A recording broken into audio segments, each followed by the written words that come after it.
immigration folks, a few hundred additional officers to support them. 6,000 is a tenfold increase, a complete sea change in their approach. But they say they were going to do that before the tariffs?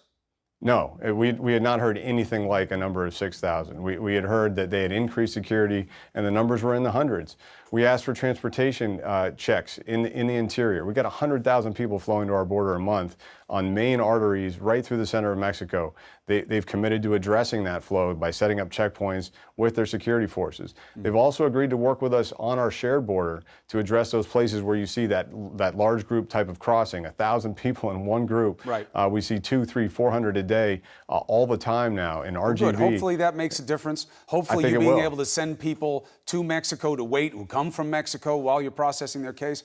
Now, last question. Yeah. So this is what I hear. On the right, everybody talks about your situation the same way. Oh, yeah, bad, it's a crisis. But there's always a but. On the right, it's all about the Democrats, and we asked for the money. Yeah, but they were one and done with the ask.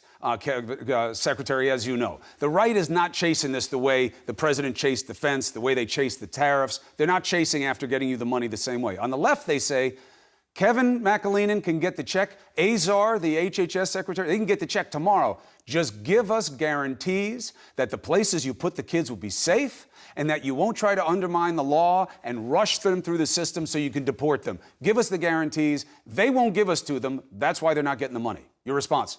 My response is that HHS has those guarantees. They work to get state licensing for all of their permanent facilities. For a temporary influx while they're gaining licensing, that's a temporary process, and I know that they'll take good care of those kids. And we're going to continue to advocate for that with Congress. We need them out of Border Patrol stations. We need them in a better, safer setting, at the same time as we work with Mexico to change this dynamic and stop the flow in the first place. I don't want to get into it because it's too drastic, but if you get nothing, this month, next month are the biggest flow months for the summer hiring season. Will you be surprised if there are tragedies if nothing changes? No. I mean, unfortunately, I've had to say that at multiple points, publicly talking about the challenges we're facing, the conditions in our custody. I very much worry about a tragedy. We have hundreds of cases of H1N1 flu right now that we're trying to manage, get appropriate medical care, get people to hospitals when they need it. But really, we need a reduction in the flow, and that's why we're partnering with Mexico to address it. But we also need ability to move people to safe settings with HHS, to move them out of Border Patrol stations to ICE, and that's what we've asked Congress to help us with.